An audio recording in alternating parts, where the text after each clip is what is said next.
ഉമ്മമാരെ, തങ്ങൾ മാത്രമല്ല ജീവിതത്തിന്റെ അവസ്ഥ മാറ്റിയത്. തങ്ങളെ വഫാത്തിന് ശേഷം ബഹുമാനപ്പെട്ട സയ്യിദത്തുന ബീവി ഫാത്തിമ റളിയല്ലാഹു തആല അൻഹ ജീവിച്ചത് കുറഞ്ഞ മാസങ്ങളല്ലേ ഫാത്തിമ ബീവി റളിയല്ലാഹു അൻഹ ജീവിച്ചത്. കൃത്യമായി പറഞ്ഞാൽ നബി സല്ലല്ലാഹു അലൈഹി വസല്ലം തങ്ങൾ വഫാത്തായത് റബീഉൽ അവ്വൽ മാസത്തിൽ 12-നാണ്. തിങ്കളാഴ്ചയല്ലേ തങ്ങൾ വഫാത്തായത്.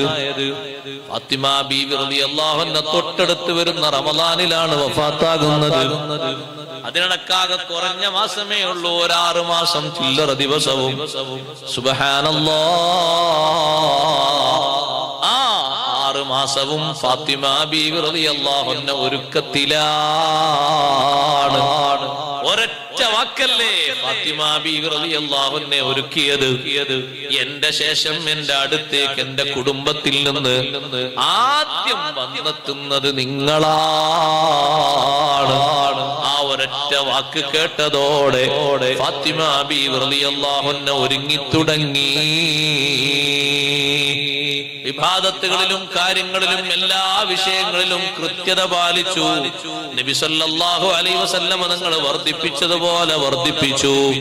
സഹോദരന്മാരെ, വയസ്സ് കണക്കാക്കിയിട്ട് 40 വയസ്സ് പ്രായമായപ്പോ ഇബാദത്തിന്റെ മേഖലയിലേക്ക് വർധനവുണ്ടാക്കി എത്രയെത്ര മഹാന്മാരുണ്ട്, മഹദിമാരുണ്ട്. ലോകത്ത് അറിയപ്പെട്ട വലിയൊരു പണ്ഡിതനല്ലേ ഇമാം ജലാലുദ്ദീൻ സുയൂത്തി റഹിമഹുല്ലാഹ്. മിസ്റിലാണ് ഇമാം സുയൂത്തി റളിയല്ലാഹു അൻഹുവിന്റെ മഖ്ബറയുള്ളത്. ഇമാം സുയൂത്തി റളിയല്ലാഹു അൻഹു എഴുതിയ കിതാബ് തന്നെ പോലെ ആഖിറത്തിലേക്കുള്ള വിഭവമായിട്ട് ആ ഇമാം സുയൂത്തി റളിയല്ലാഹു അൻഹു 40 വയസ്സായപ്പോഴേക്ക് ഇമാം സുയൂത്തി റളിയല്ലാഹു അൻഹു കിതാബിന്റെ തസ്നീഫ് നിർത്തിയിട്ട്, ഗ്രന്ഥരചന നിർത്തിയിട്ട് ഇബാദത്തിലേക്ക് തിരിഞ്ഞുപോയി. എനിക്ക് അല്ലാഹു 40ാമത്തെ വയസ്സ് തന്നിട്ടുണ്ട്. 40 വയസ്സ് ഞാൻ പ്രവേശിച്ചു. ഇനി നേരത്തെയുള്ള അവസ്ഥകൾ മാറ്റിയിട്ട് കുറച്ചുകൂടി എനിക്ക് കൂടുതൽ നിസ്കരിക്കണം, കൂടുതൽ ഖുർആൻ ഓതണം, കൂടുതൽ ദിക്ർ ചൊല്ലണം, ആഖിറത്തെ കൂടുതൽ ഓർക്കണം. ഇതുവരെ ഓർത്തത് കുറവുണ്ടോ? ഇല്ല. ഓരോ കിതാബ് എഴുതുമ്പോഴും നന്നായി ഓർത്തിട്ടുണ്ട്, നന്നായി പറഞ്ഞിട്ടുണ്ട്. ആ എഴുതുന്നതൊക്കെ ഇബാദത്തല്ലേ, ഇബാദത്താണ്. ഏറ്റവും മൂല്യമുള്ള ഇബാദത്തല്ലേ, ഏറ്റവും കൂലി കൂടുതൽ കിട്ടുന്ന ഇബാദത്താണ്. പക്ഷേ അത് പോരാ. എന്റെ ശരീരം കൊണ്ടും എന്റെ ഖൽബ് കൊണ്ടും തനിച്ചായി നിന്ന് എനിക്ക് ഇബാദത്തിലേക്ക് പ്രവേശിക്കണം. സുബ്ഹാനല്ലാഹ്. പഠനകാലം കഴിഞ്ഞപ്പോ ശൈഖ് ജിലാനി റളിയല്ലാഹു അൻഹു ദീനീ ദഅവത്തിലേക്ക് പ്രവേശിക്കുന്ന ഘട്ടത്തില് പകല് സമയത്ത് ചെറിയ ഒരു സമയം മാത്രം ഒരു സുന്നത്തിന്റെ ഉറക്കം ഉറങ്ങിയെങ്കിൽ രാത്രി സമയം ഇബാദത്തിന് വേണ്ടി എത്ര നീക്കിവെച്ചു. സുബ്ഹാനല്ലാഹ്. ഭരണാധികാരികൾ വരെ മഹാന്മാരുടെ കൂട്ടത്തിൽ കാണാം. പകല് സമയം ജനങ്ങൾക്ക് വേണ്ടി ഒരു കൃത്യസമയമാണെങ്കിൽ രാത്രി വീട്ടിലേക്ക് വന്ന് എത്ര മുട്ടി വിളിച്ചാലും പുറത്തിറങ്ങാത്ത എത്രയോ ഭരണാധികാരികളുണ്ട്. ഉറങ്ങല്ല. ബഹുമാനപ്പെട്ട ഉമർ ബിൻ ഖത്താബ് റളിയല്ലാഹു അൻഹുവിന്റെ കാലത്ത് ഹിംസിന്റെ ഗവർണറായി ഭരണം നടത്തിയിരുന്ന വലിയൊരു മഹാനാണ് ബഹുമാനപ്പെട്ട സഈദ് ബിൻ സെയ്ദ് റളിയല്ലാഹു അൻഹു. സഈദ് ബിൻ സെയ്ദ് റളിയല്ലാഹു അൻഹു സാധാരണ ആളല്ല. നമ്മൾ എണ്ണാറില്ലേ സഈദിൻ, ആ സഈദാണത് അശറത്തുൽ മുബശ്ശറയിൽപ്പെട്ട സഈദ് റളിയല്ലാഹു അൻഹു.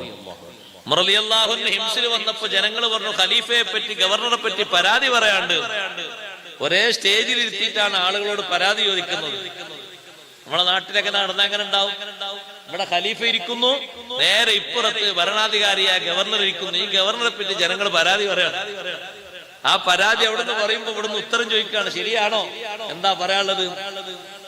അക്കാലത്തെ ജനങ്ങൾ കൂട്ടത്തിൽ പറഞ്ഞൊരു പരാതിയാണ്, രാത്രി ഞങ്ങൾ എത്ര പോയി വാതിൽ മുട്ടിയാലും വാതിൽ തുറക്കില്ല. ഖലീഫ ചോദിച്ചു, ശരിയാണോ ഇവര് പറയുന്നത്? സഈദ് റളിയല്ലാഹു അൻഹു പറഞ്ഞു, ശരിയാണ്, ആരും അറിയരുതെന്ന് കരുതിയതാണ്. പക്ഷേ ഇങ്ങനൊരു ചോദ്യം വരുമ്പോ പറയാതിരിക്കാൻ പറ്റൂലല്ലോ. പകല് സമയം ജനങ്ങൾക്ക് വേണ്ടി നീക്കി വെക്കുന്ന ഞാൻ രാത്രി എന്റെ റബ്ബിന് വേണ്ടി നീക്കി വെക്കുന്നു. അതുകൊണ്ട് തുറക്കാത്തതാണ്. ഉറക്കിൽപ്പെട്ട് അറിയാത്തത് കൊണ്ടല്ല, ഉറക്കിന് വേണ്ടി മാറ്റിവെച്ചത് കൊണ്ടല്ല. രാത്രി സമയം മുഴുവനും എന്റെ റബ്ബിന് വേണ്ടിയാകട്ടെ എന്ന് കരുതിയിട്ട് വിവാദത്തിന് മുഴുകുമ്പോ പിന്നെ ആ സമയവും ജനങ്ങൾക്ക് വേണ്ടി കൊടുക്കണ്ടെന്ന് കരുതിയിട്ട് വാതിൽ തുറക്കാത്തതാ. മറുപടി ഇങ്ങനെ കേൾക്കുമ്പോ ഉമർ റളിയല്ലാഹു അൻഹു അപ്പുറത്തുനിന്ന് പറയുന്നുണ്ട്, അൽഹംദുലില്ലാഹ്, അൽഹംദുലില്ലാഹ്, എന്റെ ഗവർണറെ പറ്റിയുള്ള ചോദ്യങ്ങൾക്ക് ഉത്തരം കിട്ടുന്നത് ഞാൻ പ്രതീക്ഷിച്ചതുപോലെ നല്ല നല്ല ഉത്തരങ്ങളാണല്ലോ പടച്ചോനെ, ഖൈറായ മറുപടികളാണല്ലോ. ഇതിലെനിക്കൊരു കുറ്റവും പറയാനില്ല, ഒരു കുറവും പറയാനില്ല. അള്ളാഹുവിന് വേണ്ടി രാത്രി സമയം എങ്ങനെ നീക്കി വെച്ചത് അടിമകളിൽ വരെയുണ്ട്. മുഅ്മിനീങ്ങളെ, അടിമകളിൽ വരെയുണ്ട്. വലിയ വലിയ ചക്രവർത്തിമാരുടെ വീട്ടിൽ തൊഴിലെടുക്കാൻ പോയ അടിമകളെ കൂട്ടത്തിൽ വരെയുണ്ട്. ഷർത്ത് വെച്ചവര് രാത്രി പണിയൊന്നും ഏൽപ്പിക്കരുത് കേട്ടോ, പകലെ പണി തരാവൂ. അങ്ങനെ പറഞ്ഞൊരു അടിമയുടെ റൂമിലേക്ക് രാജാവ് പോയി നോക്കി. രാജാവിനോട് പറഞ്ഞിരുന്നു, ഭാര്യയോടും പറഞ്ഞിരുന്നു, രാത്രി എന്റെ റൂമിന്റെ ഭാഗത്തൊന്നും വരരുത്. ഒരിക്കൽ കഥക് ഇങ്ങനെ പതുക്കെ തുറന്നു കിടക്കുന്ന കണ്ടപ്പോ രാജാവ് പോയി നോക്കുമ്പോ ഈ അടിമ സുജൂദിലാണ്. ആ അടിമ സുജൂദ് ചെയ്യുന്ന അതേ ഭാഗത്തിൽ നിന്നൊരു പ്രകാശം, ഒരു വല്ലാത്ത വെളിച്ചം മേൽക്കൂരയും കടന്ന് അപ്പുറത്തേക്ക് ഇങ്ങനെ ഉദിച്ചു പൊങ്ങുന്നത് രാജാവ് കാണുകയാണ്. വലിയ വലിയ തലവനായ ഒരു വ്യക്തി ഇത് കണ്ടിട്ട് അയാൾ ആകെ അതിശയിക്കുന്നു. പടച്ചോനെ, എന്താ ഞാൻ ഈ കാണുന്നത്? എന്റെ വീട്ടിൽ നിസ്സാര ജോലിയെടുക്കുന്ന തൊഴിലെടുക്കുന്ന ഒരു പാവപ്പെട്ട അടിമ സുജൂദിലായി നെറ്റിവെച്ച സ്ഥലത്തുനിന്ന് ഉദിച്ചുയരുന്ന പ്രകാശം മുകളിലേക്ക്, എന്താ ഞാൻ ഈ കാണുന്നത്? പിറ്റത്തെ ദിവസം ഭാര്യനെ വിളിച്ചു, ഭാര്യയോട് സംഭവം പറഞ്ഞു. ഭാര്യയോട് പറഞ്ഞു, നാളെങ്ങാനും കഥക് തുറന്നു കിടക്കുന്നുണ്ടെങ്കിൽ നിനക്ക് ഞാൻ കാണിച്ചു തരാം അത്ഭുതം. പിറ്റത്തെ ദിവസം അദ്ദേഹത്തിന്റെ കൂടെ ഭാര്യയും വന്നു നോക്കി. രണ്ടുപേരും കണ്ടു. ഭാര്യ പറഞ്ഞു ഭർത്താവിനോട്, ഇനി അദ്ദേഹത്തെ നമ്മുടെ ഈ കൊട്ടാരത്തിൽ തൊഴിലെടുപ്പിക്കാൻ പറ്റൂല, അതൊരു സാധാരണ അടിമയല്ല. രാജാവ് വിളിച്ചു. രാജാവ് ഈ റൂമിൽ കണ്ട ഈ പ്രകാശത്തെയും മറ്റും ഇതിനെ കുറിച്ചൊക്കെ പറഞ്ഞുകൊണ്ട് ആ വിഷയങ്ങളൊക്കെ ആരായാൻ വേണ്ടി വിളിച്ചപ്പോ, നിങ്ങളത് കണ്ടോ? സോനെ, നീ അത് കാണിച്ചു കൊടുത്തോ? ഞാൻ ആർക്കും കാണിച്ചു കൊടുക്കരുത് എന്നല്ലേ നിന്നോട് പറഞ്ഞു, നീ അത് കാണിച്ചു കൊടുത്തോ? എന്നാ പിന്നെ ദുനിയാവിൽ എന്നെ ബാക്കി വെക്കണ്ട. കുറച്ച് സമയം കഴിഞ്ഞ് അടിമ പിരിഞ്ഞു പോവുകയാണ്, അള്ളാഹുവിലേക്ക് യാത്രയാവുകയാണ്. ദുനിയാവിൽ അവർക്കുള്ള ബഹുമതികളൊന്നും ആരും അറിയരുത് എന്ന് കരുതിയിട്ട് അള്ളാഹുവിലേക്ക് മാത്രം രഹസ്യമാക്കി വെച്ചത് റബ്ബ് തആല അറിയിച്ചു കൊടുത്തപ്പോ അവരെ മനസ്സിൽ വന്നൊരു പേടി, ഒക്കെ പൊളിഞ്ഞു പോയോ എന്നുള്ള ആ ഒരു പേടി, ഉള്ളതൊക്കെ നഷ്ടപ്പെട്ടു പോയോ എന്നുള്ള ആ പേടി, ആ പേടിയോടുകൂടെ അവർ അള്ളാഹുവിലേക്ക് നീങ്ങുകയാണ്. ഞാൻ എന്തിനാണ് ഇതൊക്കെ എണ്ണി പറഞ്ഞത്? ജീവിതത്തിൽ ഒരു മാറ്റം വരുത്താനുള്ള ഒരു പുതുവർഷത്തിലേക്ക് പ്രവേശിച്ചു. അള്ളാഹുവിലേക്ക് വേണ്ടി ഒരുങ്ങാൻ, മുത്തഖീങ്ങളായി മാറാൻ, തഖ്വയിൽ അധിഷ്ഠിതമായി ജീവിക്കാൻ അല്ലാഹു തആല നമുക്ക് തൗഫീഖ് നൽകട്ടെ. മുത്തഖീങ്ങളായി തീരണം. സഹോദരങ്ങളെ, സഹോദരിമാരെ, തഖ്വ കൈമുതലാക്കണം. തഖ്വയില്ലാതെ നല്ല നിലക്കുള്ള മൗത്ത് ലഭിക്കില്ല. നല്ല നിലക്കുള്ള മൗത്ത് വേണോ? മുത്തഖിയായി ജീവിക്കണം. യാ അയ്യുഹല്ലദീന ആമനു തഖുല്ലാഹ ഹഖ്ക തുഖാതിഹി വലാ തമൂതുന്ന ഇല്ലാ വഅൻതും മുസ്ലിമൂൻ. തഖ്വ ചെയ്യേണ്ടത് പ്രകാരം തഖ്വ ചെയ്ത് ജീവിക്കണം. എന്നാലേ മുസ്ലിമായി മരിക്കാൻ പറ്റൂ. ഐക്യമാണ്, രജ്ഞിപ്പാണ് അവിടുന്ന് ഉദ്ദേശിച്ചത്. ആ ഒരു സമാധാന സന്ദേശത്തിന് വേണ്ടി റസൂലുള്ളാഹി എന്ന ഒരു പേര് വരെ നബി സല്ലല്ലാഹു അലൈഹി വസല്ലം അവിടുത്തെ കൈകൊണ്ട് വെട്ടിപ്പോയി. എന്നിട്ട് തങ്ങൾ എഴുതി കൊടുത്തു, മുഹമ്മദ് ബിനു അബ്ദില്ലാഹ് സല്ലല്ലാഹു അലൈഹി വസല്ലം സുഹൈൽ ഇബ്നു അംർ വലിയ ഗോത്ര തലവൻ ഒപ്പിടാൻ പോകുന്ന നേരത്ത് മുഹമ്മദുർ റസൂലുള്ളാഹി എന്ന് എഴുതി കണ്ടപ്പോൾ ഇതിൽ ഒപ്പിടാൻ എന്റെ മനസ്സ് സമ്മതിക്കുന്നില്ല. അപ്പുറത്ത് റസൂലുള്ളാഹി എന്ന് എഴുതിയിട്ട് ഞാൻ ഇപ്പുറത്ത് ഒപ്പിടുകയാണെങ്കിൽ ഇത് ഞാൻ അംഗീകരിച്ചു എന്നല്ലേ അതിന്റെ അർത്ഥം. അതുകൊണ്ടത് മാറ്റണം. അലി റളിയല്ലാഹു അൻഹു വിളിച്ചിട്ട് തങ്ങൾ പറഞ്ഞു, എഴുതിയ അലിയാരോട് അലി ഇതൊന്നും മായ്ക്കണം. അലി റളിയല്ലാഹു അൻഹു പറഞ്ഞു, ലാ അംഹൂക ബദാ, അത് മായ്ക്കാൻ എന്നെ കൊണ്ട് കഴിയില്ല നബിയേ. മുഹമ്മദുർ റസൂലുള്ളാഹി എന്നിടത്ത് റസൂലുള്ളാഹി എന്നത് വെട്ടിമാറ്റണം. നബി സല്ലല്ലാഹു അലൈഹി വസല്ലം ആ പേപ്പർ വാങ്ങിയിട്ട് തങ്ങളെ സമാധാനത്തിന് വേണ്ടി, സന്തോഷത്തിന് വേണ്ടി, ഐക്യത്തിന് വേണ്ടി അതൊന്ന് പതുക്കെ മായ്ച്ചിട്ട് തങ്ങൾ പറഞ്ഞു, പേപ്പറിൽ എഴുതിയിട്ടില്ലെങ്കിലും വാന റസൂലുള്ളാഹ്, ഞാനൊരു പേപ്പർ നേതാവല്ല, ഇതിൽ എഴുതിയാലും എഴുതിയിട്ടില്ലെങ്കിലും ഞാൻ അല്ലാഹുവിന്റെ റസൂലാണ്. മുഹമ്മദ് ഇബ്നു അബ്ദില്ലാഹി എന്ന് എഴുതി കൊടുത്തു. ആ കരാറ് പത്രത്തിൽ ഒപ്പിട്ടു. സമാധാന സന്ദേശവുമായി മുന്നോട്ട് നീങ്ങുമ്പോ മക്കയിലെ മുശ്രിക്കുകൾ എഴുതി വെച്ച കരാറുകളിൽ പലതും ലംഘിച്ചു. സഖ്യകക്ഷികളെ ആക്രമിക്കരുത് എന്നത് കൂട്ടത്തിൽ ഒരു നിയമമാണ്. ഒരുപാട് സഖ്യകക്ഷികളെ അവര് വധിച്ചു കളഞ്ഞു. നബി സല്ലല്ലാഹു അലൈഹി വസല്ലം തങ്ങളുമായി സഖ്യമുള്ള ഒരു കൂട്ടരും ഖുറൈശികളുമായി സഖ്യമുള്ള ഒരു കൂട്ടരും രണ്ട് വിഭാഗം മക്കയിലുണ്ട്. സഖ്യകക്ഷികളോട് സമാധാനത്തോടെ പെരുമാറണം. അവരാക്രമിക്കരുത്, അസഭ്യം പറയരുത്, അവരുടെ സമ്പത്ത് കവർന്നെടുക്കരുത്. ആ നിയമങ്ങളൊക്കെ ലംഘിച്ചു. അങ്ങനെയാണ് സഹോദരങ്ങളെ 2 വർഷം കഴിഞ്ഞ് 8ാം വർഷത്തിൽ അല്ലാഹു ഫത്ഹു മക്ക നൽകി. 10,000 സഹാബത്തുമായി മക്കയിലേക്ക് തങ്ങൾ നീങ്ങുമ്പോൾ എതിർക്കാൻ ആരും തന്നെ ഇല്ല. ഇഷ്ടംപോലെ ആളുകൾ, എതിർപ്പിന്റെ സ്വരങ്ങളുമായുള്ള ആളുകളൊക്കെ പല ഭാഗങ്ങളിലേക്കും ഓടി മറഞ്ഞെങ്കിലും നബി സല്ലല്ലാഹു അലൈഹി വസല്ലം തങ്ങൾ അവർക്കൊക്കെ മാപ്പ് കൊടുത്തു. അവരോടൊക്കെ സംയമനത്തോടെ പെരുമാറി. ഏറ്റവും വലിയ ശത്രുവായി പ്രവർത്തിച്ചിരുന്ന കൂട്ടത്തിൽ ഒരാളാണ് ഇക്രിമത്ത് ഇബ്നു അബീ ജഹൽ. അബൂജഹലിന്റെ മകൻ ഇക്രിമ മക്ക ഫത്ഹോടെ വിശുദ്ധ ദീനിലേക്ക് കടന്നു വന്ന് സ്വഹാബിയായി മാറിപ്പോയി. ഏറ്റവും വലിയ എതിർപ്പോടെ പ്രവർത്തിച്ചിരുന്ന മറ്റൊരാളാണ് സഫ്വാൻ ഇബ്നു ഉമയ്യ. ഒരു സ്വഹാബിയെ കാണുമ്പോഴേക്ക് എങ്ങനെ ആക്രമിക്കാൻ പറ്റും എന്ന് ചിന്തിച്ചിരുന്നൊരു മനുഷ്യനാണ്. നബി സല്ലല്ലാഹു അലൈഹി വസല്ലം തങ്ങളെ വരവോടെ കടലിലേക്ക് ചാടി ആത്മഹത്യ ചെയ്യാനിരുന്ന സഫ്വാൻ ഇബ്നു ഉമയ്യ കൂട്ടുകാരൻ ഉമൈർ ഇബ്നു വഹ്ബ് റളിയല്ലാഹു അൻഹു പോയി വിളിച്ചു കൊണ്ടുവന്നു.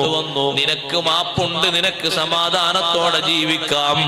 സഫ്വാൻ ഇബ്നു ഉമയ്യ വന്ന് നബി സല്ലല്ലാഹു അലൈഹി വസല്ലം തങ്ങളുടെ മുന്നിൽ ഷഹാദത്ത് കലിമ ചൊല്ലി. ലോകത്തുള്ള എല്ലാ വിഷയങ്ങൾക്കും വലിയൊരു വിജയമായിരുന്നു ഫത്ഹു മക്ക. വിശുദ്ധ ദീനിന് ഏറ്റവും വലിയ സന്തോഷമുള്ള അവസ്ഥയാണ്. ഒരു 10 വർഷം മുമ്പ് അല്ല, ഒരു 20 വർഷം മുമ്പ് മണലാരണ്യത്തിൽ പല ഭാഗങ്ങളിലും ചുട്ടുപൊള്ളുന്ന രീതിയിൽ ശരീരത്തിൽ മർദ്ദനങ്ങൾ ഏൽപ്പിച്ച് ഉമയ്യത്തിന്റെ കിരാത മർദ്ദനങ്ങളിൽ പല ആളുകളും കേട്ട് പരിചയമുള്ള ഒരു സ്വരം ബിലാൽ ഇബ്നു റബാഹ് റളിയല്ലാഹു അൻഹുവിന്റെ ശബ്ദം. അതേ വിശുദ്ധ റമളാനിലെ ളുഹ്ർ ബാങ്കിന് കഅബയുടെ മുകളിൽ മുഴങ്ങിയപ്പോൾ സുബ്ഹാനല്ലാഹ് പലരും പറയുന്നു, കുടിലുകളിലുള്ള സഹോദരിമാരടക്കം, അത് നമ്മുടെ ബിലാലിന്റെ ശബ്ദമാണല്ലോ. എങ്ങനെ അവർക്ക് പരിചയം? കരച്ചില് കേട്ടിട്ടുള്ള ആ ശബ്ദം അതാണ് ഇപ്പൊ ഉയർന്നു കേൾക്കുന്നത്. ബിലാൽ ഇബ്നു റബാഹ് റളിയല്ലാഹു അൻഹുവിനെയാണ് വാങ്ക് മുഴക്കാൻ വേണ്ടി പരിശുദ്ധമായ കഅബത്തുൽ മുശറഫയുടെ മുകളിലേക്ക് കയറ്റി നിർത്തിയത്. നബി സല്ലല്ലാഹു അലൈഹി വസല്ലം തങ്ങൾ അതിന്റെ പിന്നിൽ ലോകത്തിന് മുന്നിൽ വലിയൊരു ആശയം പഠിപ്പിക്കുകയായിരുന്നു. ആ ആശയത്തിന് ഇന്നും ഏറ്റവും വലിയ പ്രസക്തിയുണ്ട്.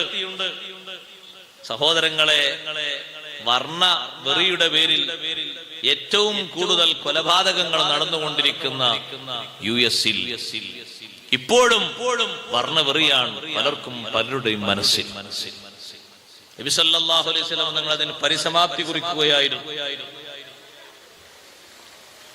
കറുത്ത നിറമുള്ള ബിലാൽ റളിയല്ലാഹു അൻഹുവിനെ കഅബയുടെ മുകളിൽ കയറ്റിയിട്ട് വാങ്ങി മുടക്കിയപ്പോ ചുറ്റുഭാഗത്തും കൂടിയിരിക്കുന്ന കുറെ നേതാക്കന്മാരുണ്ട്. അവര് പലരും കാതോരം മന്ത്രിച്ചു.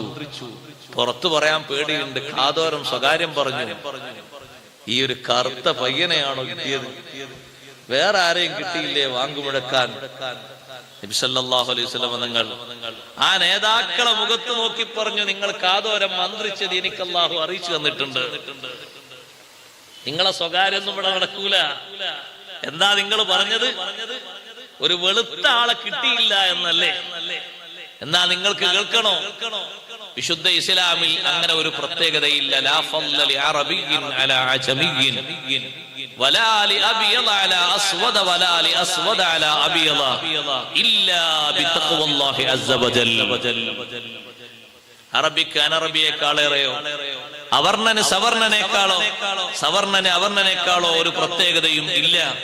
ആ ഒരു പ്രത്യേകത ലെവലിലെ ഒരു പ്രത്യേകതയും ഇല്ല. അള്ളാഹുവിനെ തഖ്വ ചെയ്ത് ജീവിക്കുന്നു എന്ന കാര്യം കൊണ്ടല്ലാതെ. അതാ നിങ്ങൾ മനസ്സിലാക്കേണ്ടത്. അത് തിരുത്തി നബി സല്ലല്ലാഹു അലൈഹി വസല്ലം ഒരൊറ്റ പ്രവർത്തനത്തിലൂടെ അത് തിരുത്തി. ഒരുപാട് സന്ദേശങ്ങൾ ആ ഫത്ഹു മക്ക ലോകത്ത് പഠിപ്പിച്ചിട്ടുണ്ട്.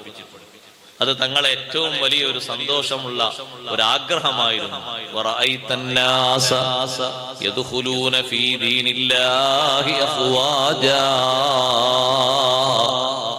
വിവിധ പ്രദേശങ്ങളിൽ അള്ളാഹുവിന്റെ ദീന് പഠിച്ച് വിശുദ്ധ ദീൻ ഉൾക്കൊണ്ടുകൊണ്ട് ആളുകൾ കൂലം കുത്തി ഒഴുകുന്നതും സന്തോഷപൂർവ്വം തങ്ങൾ കണ്ടു കഴിഞ്ഞാൽ എല്ലാ ഭാഗത്തേക്കും പോകാനുള്ള നല്ല ഒരു ബറ്റാലിയൻ നബി സല്ലല്ലാഹു അലൈഹി വസല്ലം തങ്ങളുടെ കീഴിൽ തന്നെ വിശുദ്ധമായ മദീനയിൽ പാകപ്പെടുത്തിയ രൂപത്തിൽ തങ്ങൾ വളർത്തിയെടുത്തിട്ടുണ്ട് സ്വഹാബിമാരെ. പലരെയും ആ കാലഘട്ടത്തിൽ തന്നെ പലയിടങ്ങളിലേക്കും തങ്ങൾ വിട്ടയച്ചിട്ടുണ്ട്. ആ ഭാഗത്തു നിന്നൊക്കെ പലരും മദീനയിലേക്ക് വന്നിട്ടുണ്ട്. ഇതെല്ലാം കണ്ടു കഴിഞ്ഞാൽ പിന്നെ ഭൂമിയിൽ തങ്ങൾ നിലനിൽക്കേണ്ട ആവശ്യമില്ല നബിയേ. തങ്ങൾക്ക് എന്റെ ഹളറത്തിലേക്ക് വരാൻ സമയമായി. ഫസബ്ബിഹ് ബിഹംദി റബ്ബിക വസ്തഗ്ഫിറുഹു ഇന്നഹു കാന തവ്വാബാ. നമ്മെ കൊണ്ട് ഈ ഭൂമിയിൽ എന്തെങ്കിലും ഖൈറാത്തുകൾ അല്ലാഹു ലക്ഷ്യമാക്കിയിട്ടുണ്ടോ? ഏതെങ്കിലും ഖൈറാത്തുകൾക്ക് അല്ലാഹു നമ്മളെ കാരണക്കാരാക്കി വെച്ചാൽ പിന്നെ സഹോദരങ്ങളെ നമുക്ക് യാത്രക്കുള്ള സമയമായി എന്നാണ് അതിന്റെ അർത്ഥം കുറിക്കുന്നത്. ഒരുങ്ങാനുള്ള നേരമായി പോയി.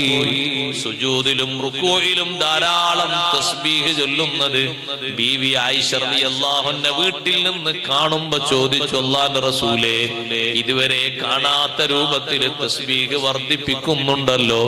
റുകൂഇലും 60 തസ്ബീഹ്, സുജൂദിലും 60 തസ്ബീഹ്, അതല്ല 63 തസ്ബീഹ്. ഇങ്ങനെ ധാരാളം തസ്ബീഹ് ചൊല്ലി നിസ്കരിക്കുന്ന ഒരു പതിവ് മുമ്പ് കണ്ടിട്ടില്ലല്ലോ. അപ്പോഴാണ് നബി സല്ലല്ലാഹു അലൈഹി വസല്ലം തങ്ങൾ പറയുന്നത്, ആയിഷ, എനിക്ക് അള്ളാഹുവിന്റെ ഹളറത്തിലേക്ക് പോകാനുള്ള സമയമായി. റബ്ബ് തആല പറഞ്ഞത് കണ്ടില്ലേ? തങ്ങളെ കൊണ്ട് ഈ ഭൂമിയിൽ അള്ളാഹു ഉദ്ദേശിച്ചിരിക്കുന്ന ഒരുപാട് സംഗതികളുണ്ട്.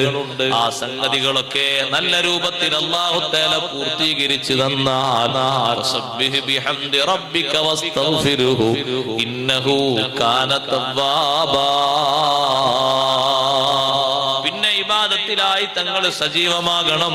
നബി സല്ലല്ലാഹു അലൈഹി വസല്ലം തങ്ങൾ പിന്നീട് ഇബാദത്തിലായി സജീവമാവുകയാണ്. ഒരു റിപ്പോർട്ടിൽ കാണാം, ഇദാ ജാഅ നസ്റുല്ലാഹി വൽ ഫത്ഹു എന്ന സൂറത്ത് ഇറങ്ങിയ ശേഷം തങ്ങൾ ചിരിച്ചിട്ടേ ഇല്ല.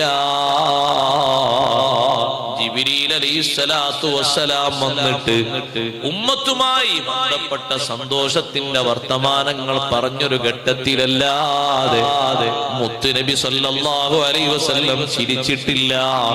എല്ലാം മതിയാക്കിയിട്ട് തങ്ങൾ ഒരുങ്ങുകയാണ്, മാറുകയാണ്.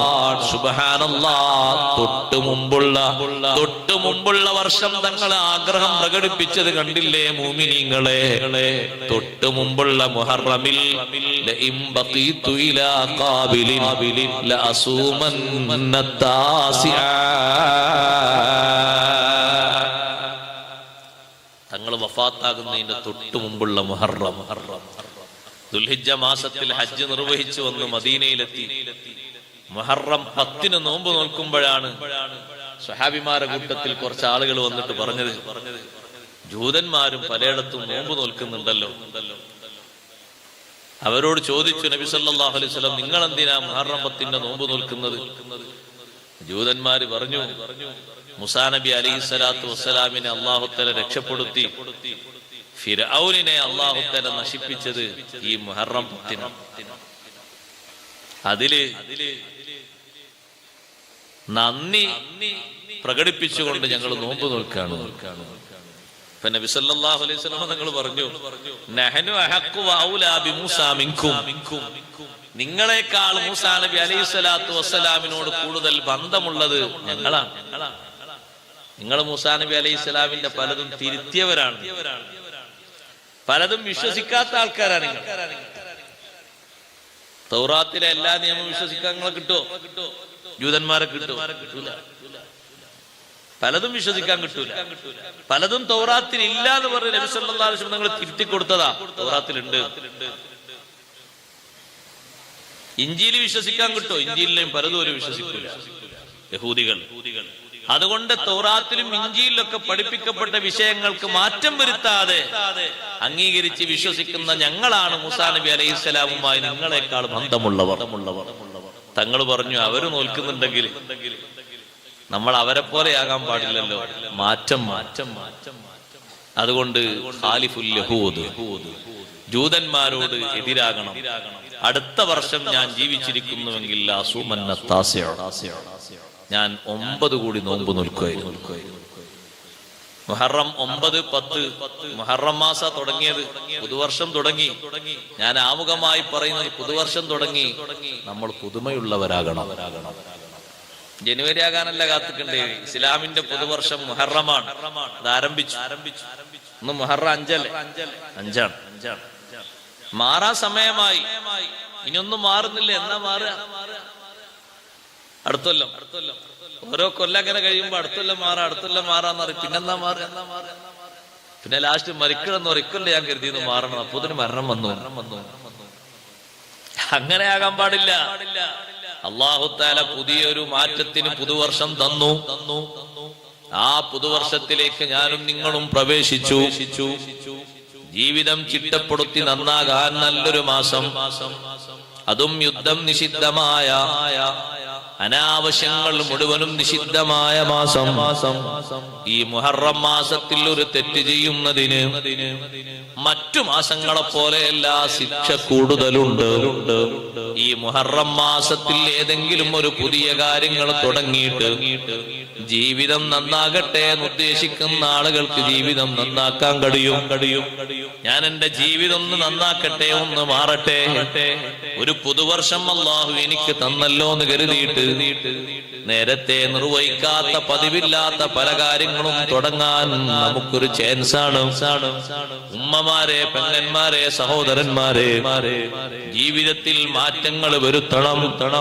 വിശുദ്ധ ഖുർആനുമായിട്ട് ബന്ധമില്ലാത്തവർ ബന്ധം സ്ഥാപിക്കണം. വിശുദ്ധ ഖുർആൻ എനിക്ക് എത്ര തവണ ഓതാൻ കഴിയുമെന്ന് ആഗ്രഹിച്ചുകൊണ്ട് അതിന് പ്ലാൻ വരക്കണം. സമയം ക്രമീകരിച്ചുകൊണ്ട് കൂടുതലാക്കണം.